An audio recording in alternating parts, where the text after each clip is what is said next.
আসছি, আজকে যদি মরে যাই আমার লাশটা যেন রাস্তা থেকে কেউ না তুলে। প্রয়োজনে শহীদ হব, কিন্তু সংস্কার করে তবেই করে ফিরবো ইনশাল্লাহ। আমরা ঢাবি স্টুডেন্ট কালকে যেভাবে মার খেয়েছি, আমাদের ভাইদের যেভাবে মেরেছে, আমি নিজেও ইনজুরিতে আছি, আমি তারপর আজকে আন্দোলনে আসছি। আমরা কিন্তু মানে দমে যায় না, এটা জাস্ট বোঝানোর জন্য যে ইনজুরি থেকে এই জন্য উঠে আসছি যে ঢাবির এখন পর্যন্ত কোনো আন্দোলন কিন্তু বৃথা যায় নাই। এখন পর্যন্ত বাবাকে বলে আসছি, আজকে যদি মরে যাই আমার লাশটা যেন রাস্তা থেকে কেউ না তুলে। আমার ছাত্রদল যখন বিজয় উল্লাস নিয়ে বের হবে, আমাকেও তখন যদি বিজয় ঘোষণা করে আমার লাশটা যেন তারা দাফন করে, এটা ভাষা থেকে বলে আসছি। এখন কি হবে সেটা পরে দেখা যাবে ইনশাআল্লাহ। নারী শিক্ষার্থীদের গায়ে হামলা করে ছাত্রলীগ সবচেয়ে নিম্নমানের কাজ করছে, কোনোদিন এমন তো করে নাই। পাকিস্তানি আমলে আমলাতন্ত্র নারী শিক্ষার্থীদের উপর এরকম হামলা করে না। আমরা শুরু থেকেই বলে আসছি এটা একটা অরাজনৈতিক আন্দোলন এবং এই আন্দোলন যৌক্তিক শিক্ষার্থীদের আন্দোলন। এই আন্দোলনে দেশে আপামর জনসাধারণের একটা ভূমিকা আছে এবং সমর্থন আছে, যেটা আমরা সবসময় পেয়েছি। আমরা যদিও বলেছি এটা একটা অরাজনৈতিক আন্দোলন, কিন্তু আপনারা কালকে দেখেছেন আমাদের কোনোই ইচ্ছা ছিল না মারামারি করার। একটা নির্দিষ্ট গোষ্ঠী, একটা নির্দিষ্ট দল, আমাদের নাম বলতে অসুবিধা নেই, সেটা ছাত্রলীগ, তারা এই আন্দোলনকে পরিকল্পিতভাবে রাজনৈতিক বানিয়েছে।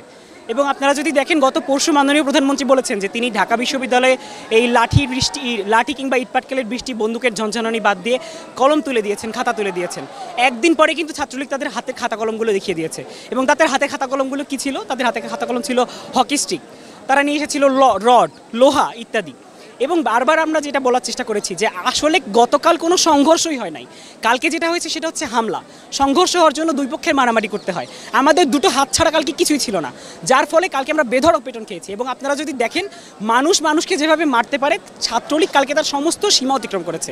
মেয়েদের গায়ে হাত তোলা হয়েছে, মেয়েদেরকে গায়ে পাথর বৃষ্টি করা হয়েছে এবং সেখানে কাউকে ছাড় দেওয়া হয় না। তারা একটা কুকুর পর্যন্ত আছে আমাদের কার্জন হলে, কুকুরটাকে পর্যন্ত ছাড় দেয় না, কুকুরের মাথায় পর্যন্ত বাড়ি মেরেছে। তো এই পর্যায়ে যাওয়ার পরে একটা আন্দোলনকে আজকে আপনারা দেখেছেন, আমরা আজকেও বিক্ষোভ সমাবেশ করতে এসেছি এখানে। আমাদের আসলে অস্ত্রের সাথে কোনো পরিচয় নাই, অস্ত্রের কোনো ট্রেনিং নাই তাদের মতো। তারা শুরু থেকে অস্ত্রের সাথে পরিচিত, তারা নিয়মিত ট্রেনিং প্রাপ্ত। এবং আজকে তারা কি করেছে, আজকে আমরা আসার সময় দেখলাম তারা বিভিন্ন স্থান থেকে টোকাই ভাড়া করেছে। টোকাই ভাড়া করে তারা আজকে সাধারণ শিক্ষার্থীদের উপর আন্দোলনের উপর হামলা করতে এসেছে। আজকের আন্দোলনটা একদিন না একদিন শেষ হয়ে যাবে, কিন্তু ছাত্রলীগ তো থাকবে। এর পরবর্তীতে কোনো আন্দোলনে, কোনো পরিপ্রেক্ষিতে যদি তারা বলে তারা সাধারণ ছাত্রদের জন্য কাজ করে, তাদের ইতিহাস ছাত্রদের ইতিহাস, তাহলে তাদের দ্বিতীয়বার করে ভাবা উচিত যে তারা ছাত্রদের উপরেই বারবার হামলা করে এসেছে। আমি 18তে আহত হয়েছিলাম, কিন্তু 24-এ আন্দোলনটা করতে হবে এবং আমার 5টা বাইকে শহীদ হইতে হবে, তারপর আমি ঘরে ফিরে যাব। এটা হতে পারে না। আমরা সুনিশ্চিতভাবে ওনাকে বলে দিচ্ছি, সুনির্দিষ্টভাবে বলে দিচ্ছি আমাদের দাবিটা যৌক্তিক, আমরা সংস্কার চাই, আমরা বাতিলের কথা কখনো বলেছিলাম না। উনি বিরক্ত হয়ে গেলেন, বাতিল করে দিলেন, আবার কুটকে দিয়ে আবার নিয়ে আসলেন। আমার 5টা ভাইয়ের রক্ত আজকে আমার বাংলার মাটি রঞ্জিত করছে, সেই রক্ত বৃথা যেতে দেব না।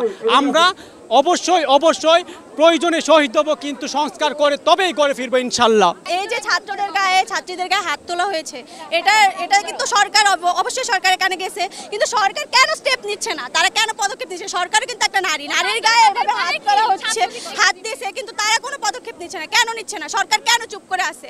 আমরা কিন্তু সরকার বিরোধী আন্দোলনে নামি নাই, আমরা নামছি আমাদের অধিকারের জন্য। আমরা দেশের নাগরিক, আমরা নিজের অধিকার, অবশ্যই আমরা নিজের অধিকার নিয়ে বলতে পারবো, রাজপথে নামতে পারবো। এটার মানে এই না যে সরকার বিরোধী আন্দোলন আমরা নামছি। আমরা কি হয়ে গেলাম? রাজাকার হয়ে গেলাম। ভাই, আমরাও বাঙালি, আমাদের দাদাদের বাপেরাও যুদ্ধ করছে, আমরাও মুক্তিযোদ্ধার ভাই সন্তান, আমরাও কিন্তু কোটা পাই।